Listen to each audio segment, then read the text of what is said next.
morning, my beautiful children. I miss y'all so much. I can't wait to see y'all. It's Friday, so we are going to continue with our inferencing, our comprehension, but we will be doing multiple choice questions today.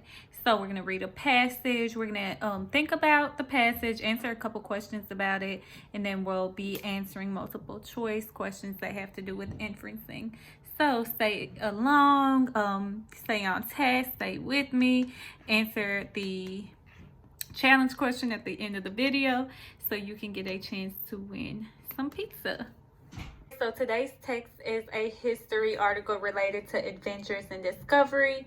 So first we're going to read to understand the text, then we're going to reread to answer the multiple choice questions and make inferences. So let's go ahead and start by looking at the title. The title is First in Flight. So based on the title, what do you think the text is going to be about? I want you guys to take about 10 seconds to think about it. First in Flight. What do you think the text is going to be about? People have dreamed of flying since the beginning of time. An ancient Greek myth tells of a boy and father who flew with wings made of wax and feathers. But the invention of the kite marks the true beginning of flight history. Flights were first flown in China around 400 BCE. Around that time, people began to study the science of flight. For centuries, inventors built mechanical wings, attaching them to their arms. These efforts failed, but people still searched for ways to fly. During the 1480s, Leonardo da Vinci made more than 100 sketches of flying machines, which would later influence other inventors. In 1783, the Montgolfier brothers built the first hot air balloon. The balloon's passengers were a sheep, a rooster, and a duck. The brothers solved the problem of lift, but the balloon did not allow riders to move forward or steer. In the 1850s, George Cayley hoped to achieve controlled flight. His glider designs shaped the work of Otto Lilienthal. In 1891, Lilienthal became the first person to launch a manned glider. He wrote a book about his experiments, which inspired two brothers from Ohio, Orville, and Wilbur Wright. The Wright brothers tested many flight theories with balloons and kites. Their 1902 Wright glider could be controlled with a movable tail, but their greatest accomplishment was adding an engine to lift their glider into the air. On December 17, 1903, at Kill Devil Hills in North Carolina, the Wright flyer first flew. Orville Wright was the first to successfully pilot a motorized flight. Based on the text we just read, I want you to answer these 4 questions. Number 1, who flew the first kites?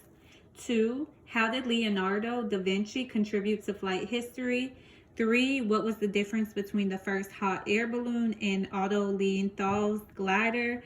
And 4, what is the article mostly about? So answer these 4 questions. I'm going to post a picture of the article so you can pause and reread, or you can play it back when I was reading and answer these 4 questions.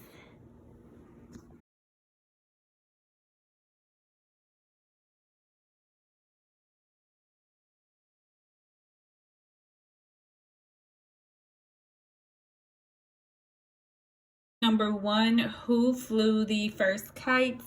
Our answer is right here in paragraph number 1. Kites were flown in China around 400 BCE, so your answer should have had to do something with people in China.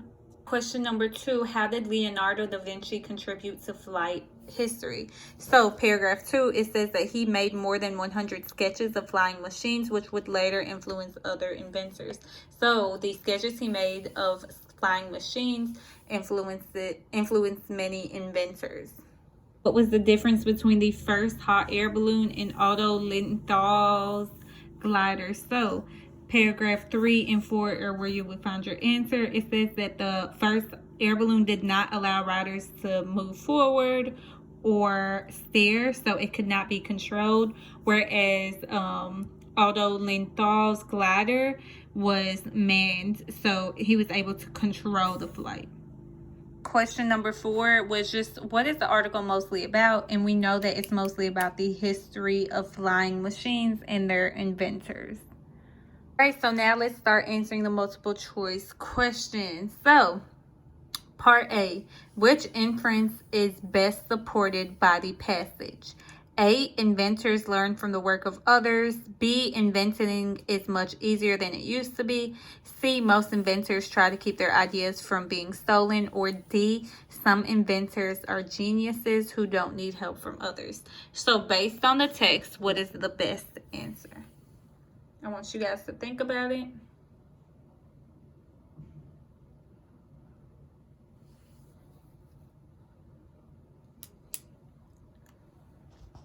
All right, and you should have circled A, inventors learn from the work of others. So let's look at part B.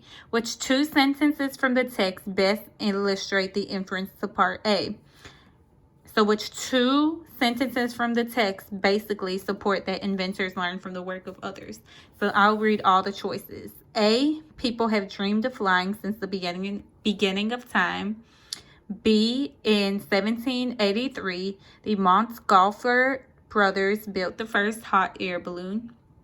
C, his glider designs shaped the work of Otto Lilienthal. D, in 1891, Lilienthal became the first person to launch a manned glider. E, he wrote a book about his experiments, which inspired 2 brothers from Ohio, Orville and Wilbur Wright. And F, Orville Wright was the first to successfully pilot a motorized flight. So, which 2 sentences do you think support that inventors learn from the work of others? Okay, if you put C as one of your answers, you are correct. But it is now challenge time, so it's challenge time. Challenge time. So your challenge is to find the second answer on your own. So I gave you the first answer to part B, and I told you it was C. What is the second answer to part B?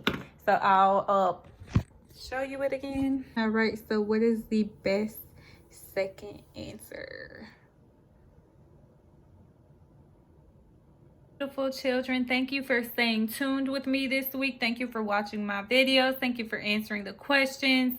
I will be pulling a name this weekend, hopefully. If not this weekend, definitely Monday, for pizza, to see who wins the pizza. So shout out to those of you who are staying tuned. Miss y'all. I cannot wait to see y'all again.